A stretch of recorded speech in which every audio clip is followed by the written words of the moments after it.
inkingi z'ukwemera ni esheshatu biikhtisar. Inkingi ya mbere ni ukwemera Allah subhanahu wa ta'ala.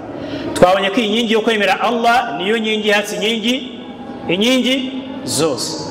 Kugira ngo wemere Allah bigomba gushimagirwa no kwemera ibi bintu bine tubonye mu busobanuro bwabyo. Biriko bikana abayisilamu. Icya mbere ni ukwemera ko Allah ariho, twabisobanuye. Icya kabiri ni ukwemera yuko Allah ariwe mugenga wa buri kimwe. Ibi nabyo twabisobanuye. Icya gatatu ni ukwemera yuko Allah ari ukwiye guharirwa iki amasengesho wenyine subhanahu wa ta'ala. Icya kane ni kidusorejeho ari cyo kwemera amazina meza ya Allah n'ibisingizo byiza. Twabonye ko amazina ya Allah n'ibisingizo bya Allah ni tawqifiyya. Ni tawqifiyya, bigomba gushingira kuri Qur'ani na Sunna.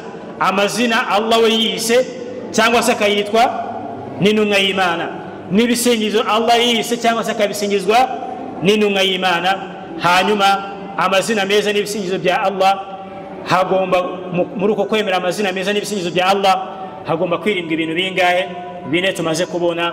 Kwirinda guhindura ubusobanuro mu mazina ya Allah ndetse n'ubusobanuro, kwirinda kwifata, kwirinda atakiyif, kwibaza ngo biteye gute, sifa za Allah zimeze gute, biri kumvikana, no kwirinda kugereranya Allah n'icyari cyo cyose mu byo yaremye. Wallahu ta'ala a'la wa a'lam.